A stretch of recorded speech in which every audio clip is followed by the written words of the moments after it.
500 रुपया का नोट पड़ा हो तो आपके पैरों में फेविकोल चिपक जाएगा, आगे नहीं बढ़ सकते। 500 का नोट आपको हिला देगा, आप ऐसे हो गए बार बार, और फिर आसपास देख के धीरे से उठा लो। 500 रुपया आपको आगे नहीं बढ़ने देगा। अगर 10-20 नोट 500 के पड़े हो और आसपास कोई हो ना, और आपको फिर उनको क्रॉस करना हो, निकल जाना हो वहां से, फिर आपकी परीक्षा होगी कि आप कितने बहादुर हो कि आप उनको रौंदते हुए निकल जाओ। उनका कोई महत्व ना हो, जैसे रद्दी कागज ऐसे तुम्हें, लेकिन ऐसा नहीं होगा।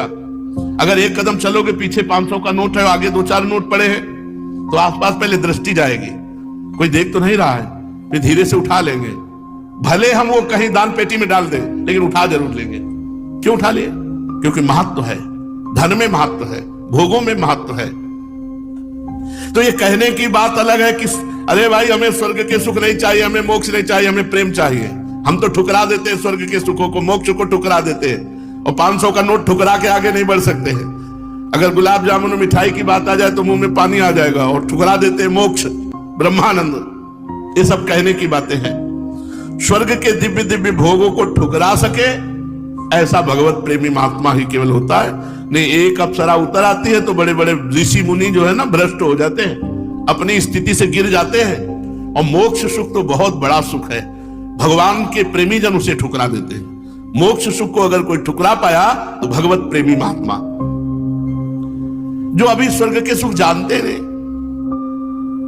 अब जैसे पहले ऋषि मुनियों के पास जो है अप्सराएं आया करती थी, बोले अमुक ऋषि के पास, जैसे विश्वामित्र जी के पास बोले मेनका जी आई, उनके पास अमुक आई। अब नहीं आती है, जरूरत है नहीं।